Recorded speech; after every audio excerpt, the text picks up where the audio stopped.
Debate में आपका स्वागत है। आज हम एक ऐसे विषय पर चर्चा करने जा रहे हैं जो भारत में उच्च शिक्षा की पूरी रूपरेखा बदल सकता है। विकसित भारत शिक्षा अधिष्ठान बिल 2025। ये बिल हमारी मौजूदा शिक्षा प्रणाली की जो नियामक संस्थाएं हैं, जैसे यूजीसी और एआईसीटी, उनको खत्म करके उनकी जगह एक अकेली शक्तिशाली संस्था बनाने का प्रस्ताव रखता है। और यहीं पर आई थिंक आज की हमारी चर्चा का क्रक्स है। सवाल ये नहीं है कि सुधार की जरूरत है या नहीं, वो तो हम दोनों जानते हैं कि है। असली सवाल ये है कि क्या ये बिल हमारी उच्च शिक्षा में जरूरी पारदर्शिता और गुणवत्ता लाएगा, या फिर ये सुधार के नाम पर सारी शक्ति केंद्र सरकार के हाथों में देकर संस्थानों की आजादी और हमारे देश के संघीय ढांचे को ही कमजोर कर देगा। बिल्कुल, मेरा मानना है कि ये दशकों से चली आ रही बिखरी हुई और उलझी हुई व्यवस्था को ठीक करने के लिए एक बहुत जरूरी और एक साहसी कदम है। और मैं मानता हूं कि ये बिल सुधार की आड़ में केंद्र को इतना नियंत्रण दे देगा जो अकादमिक स्वतंत्रता और राज्यों के अधिकारों के लिए एक बड़ा खतरा साबित होगा। उच्च शिक्षा की हकीकत क्या है? यूजीसी है, एआईसीटी है, एनसीटी, मतलब दर्जन भर से ज्यादा नियामक संस्थाएं हैं। हर किसी के अपने नियम, अपनी प्रक्रियाएं और नतीजा भ्रम, लाल फीताशाही और अंतहीन देरी। मैं पिछले साल एक नए इंजीनियरिंग कॉलेज के डीन से मिली थी। उन्होंने मुझे बताया कि उन्हें एक ही कोर्स के लिए 3 अलग-अलग निकायों से मंजूरी लेनी पड़ी और तीनों के दिशा निर्देश एक दूसरे से बिल्कुल अलग थे। हमारी पूरी व्यवस्था का ध्यान इस पर नहीं है कि शिक्षा की गुणवत्ता क्या है, बल्कि इस पर है कि क्या आपने 100 तरह के फॉर्म सही से भरे हैं या नहीं। ये बिल, जो राष्ट्रीय शिक्षा नीति 2020 की सोच से निकला है, इसी जड़ पर प्रहार करता है। ये विकसित भारत शिक्षा अधिष्ठान नाम की एक संस्था बनाकर उसके नीचे 3 अलग-अलग परिषदें बनाता है।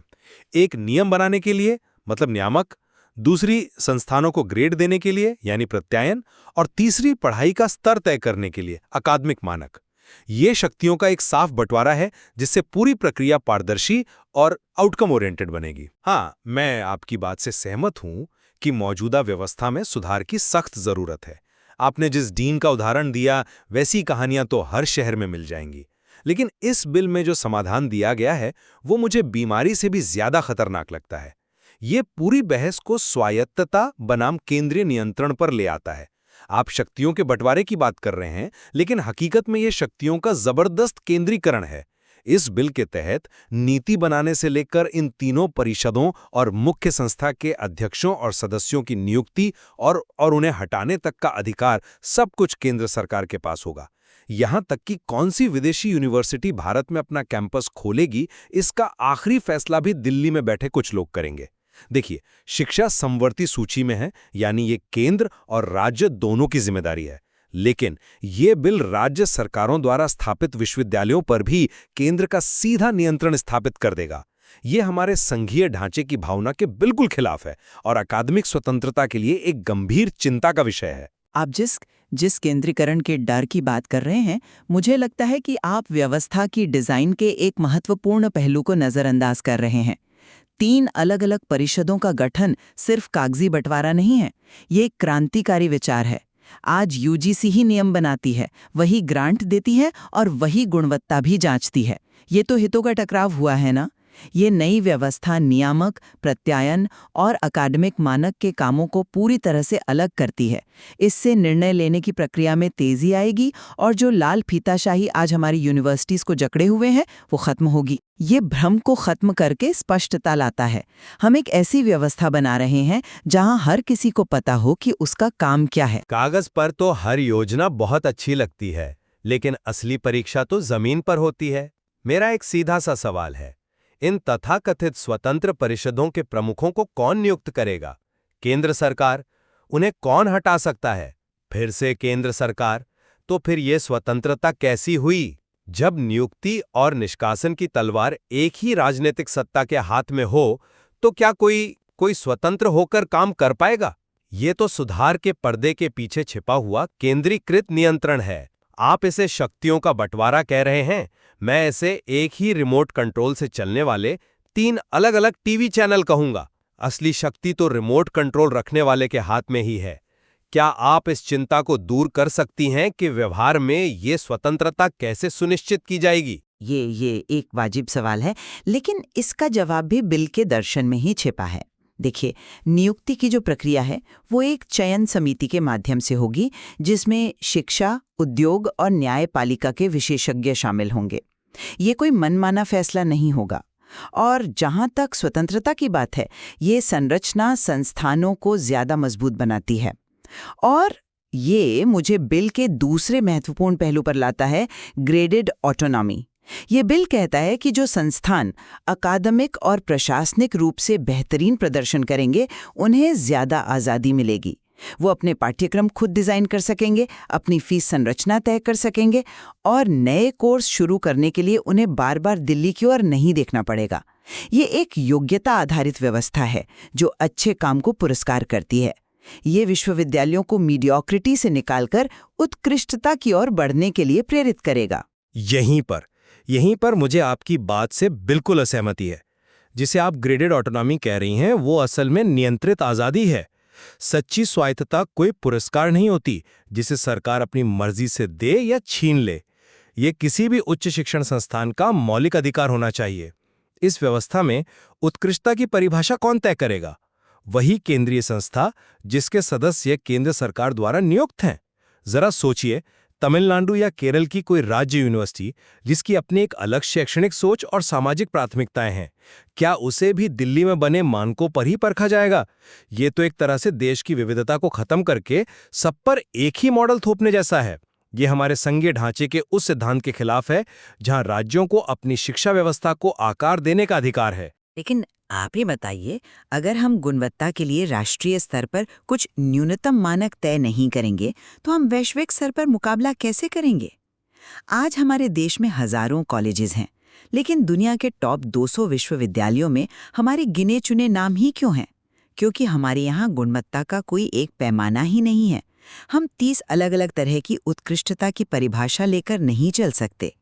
ग्रेडेड ऑटोनॉमी का मकसद किसी पर कुछ थोपना नहीं, बल्कि एक स्वस्थ स्पर्धा का माहौल बनाना है, ताकि हर संस्थान बेहतर करने की कोशिश करे।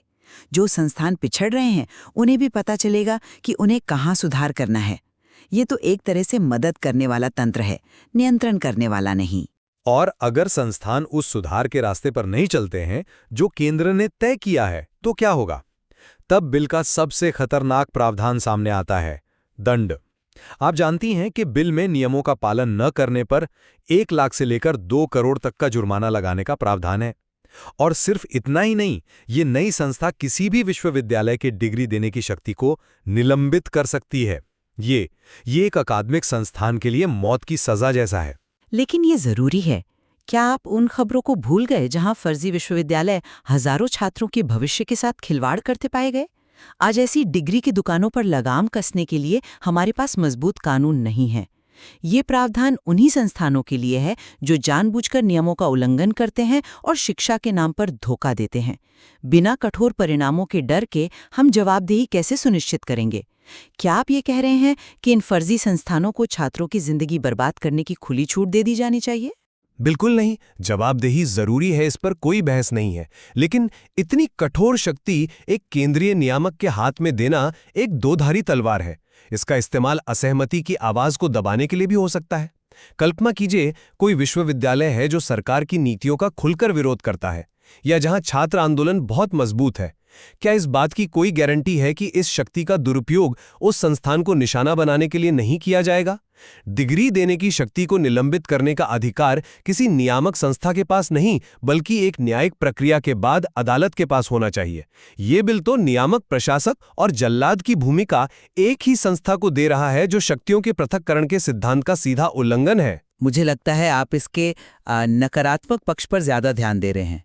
ये जवाबदेही का ढांचा सिर्फ हमारे घरेलू संस्थानों के लिए नहीं है, बल्कि यह भारत को वैश्विक शिक्षा के नक्शे पर लाने के लिए भी जरूरी है। और ये मुझे बिल के चौथे और सबसे, कह सकते हैं, रोमांचक पहलू पर लाता है, अंतर्राष्ट्रीयकरण।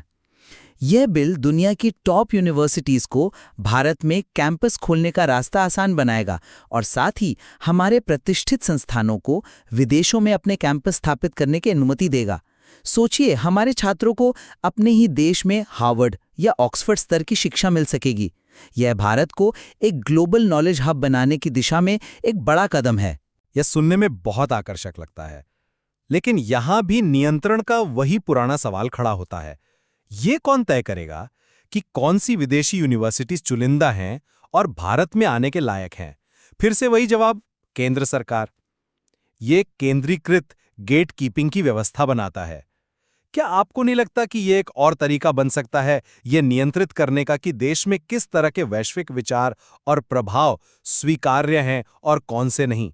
चलिए एक असली दुनिया का उदाहरण लेते हैं। खाड़ी के देशों ने भी यही मॉडल अपनाया था। बड़े बड़े विदेशी यूनिवर्सिटीज के कैंपस तो खुल गए, लेकिन नतीजा क्या हुआ? वहां एक दो स्तरीय शिक्षा प्रणाली बन गई। विदेशी कैंपस अमीरों के लिए और स्थानीय विश्वविद्यालय बाकी सबके लिए। इसने स्थानीय संस्थानों में नवाचार को बढ़ावा देने के बजाय उन्हें दोयम दर्जे का बना दिया। क्या हम भारत में भी यही जोखिम उठाने के लिए तैयार हैं? आप खाड़ी देशों का उदाहरण दे रही हैं, लेकिन भारत का संदर्भ बिल्कुल अलग है। हमारे पास IITs हैं, IIMs हैं और कई विश्व स्तरीय केंद्रीय और राज्य विश्वविद्यालय हैं। हमारा आधार बहुत मजबूत है। यहाँ विदेशी विश्वविद्यालयों के आने से हमारे घरेलू संस्थानों का महत्व कम नहीं होगा, बल्कि एक स्वस्थ प्रतिस्पर्धा और सहयोग का माहौल बनेगा। जब एक वैश्विक खिलाड़ी आपके मैदान पर आकर खेलता है, तो आपके अपने खिलाड़ियों का स्तर भी ऊपर उठता है। हमारा लक्ष्य उन्हें बदलना नहीं, बल्कि उनके साथ मिलकर अपने छात्रों को सर्वश्रेष्ठ अवसर देना है। हम अपने दरवाजे बंद करके 21वीं सदी में आगे नहीं बढ़ सकते। मैं दरवाजे बंद करने की बात नहीं कर रहा हूं। मैं ये पूछ रहा हूं कि दरवाजे पर पहरेदार कौन होगा और वह किस आधार पर लोगों को अंदर आने देगा। क्या यह फैसला पूरी तरह से अकादमिक योग्यता पर आधारित होगा या इसमें भू राजनीतिक समीकरणों की भी भूमिका होगी? पारदर्शिता की कमी इस पूरे विचार को एक अवसर के बजाय नियंत्रण के एक और उपकरण में बदल सकती है। यह अकादमिक आदान प्रदान के बजाय एक नियंत्रित प्रवेश द्वार बनने का खतरा रखता है। अंत में मेरा मानना है कि यह बिल हमारी उच्च शिक्षा प्रणाली के दशकों पुरानी समस्याओं जैसे बिखराव, जवाबदेही की कमी और गुणवत्ता पर ध्यान न देना का समाधान करने का एक साहसिक और आवश्यक प्रयास है। हाँ, इसमें शक्तियों का केंद्रीकरण है, लेकिन एक बिखरी हुई और कमजोर व्यवस्था से एक मजबूत और केंद्रित व्यवस्था की ओर बढ़ना एक जरूरी बदलाव है। एक एकीकृत नियामक ढांचा और प्रदर्शन पर आधारित दृष्टिकोण अपनाकर ये बिल हमारी शिक्षा प्रणाली को वैश्विक मंच पर खड़ा करने की क्षमता रखता है। और मैं यही कहूंगा कि सुधार की जरूरत निर्विवाद है, लेकिन ये बिल सुधार और नियंत्रण के बीच संतुलन बनाने में बुरी तरह नाकाम रहता है। यह उन सभी शक्तियों को दिल्ली में केंद्रित कर देता है जो किसी भी जीवंत और स्वस्थ शिक्षा पारिस्थितिकी तंत्र की नींव को कमजोर करती हैं, यानी अकादमिक स्वतंत्रता और संघीय स्वायत्तता। सुधार ऐसा होना चाहिए जो संस्थानों को सशक्त बनाए, न कि उन्हें नियंत्रित करे। ये बिल सशक्तिकरण का वादा करता है, लेकिन नियंत्रण का ढांचा तैयार करता है। ये तो स्पष्ट है कि ये बिल भारतीय उच्च शिक्षा में एक बहुत बड़े और बुनियादी बदलाव का संकेत है। आज की हमारी चर्चा ने एक एकीकृत गुणवत्तापूर्ण प्रणाली की जरूरत और दूसरी तरफ संस्थागत व संघीय स्वायत्तता के संरक्षण के बीच के गहरे तनाव को उजागर किया है। हाँ, और चूंकि ये बिल अभी संयुक्त संसदीय समिति के पास समीक्षा के लिए है, इसका अंतिम स्वरूप ही यह तय करेगा कि यह संतुलन किस ओर झुकता है।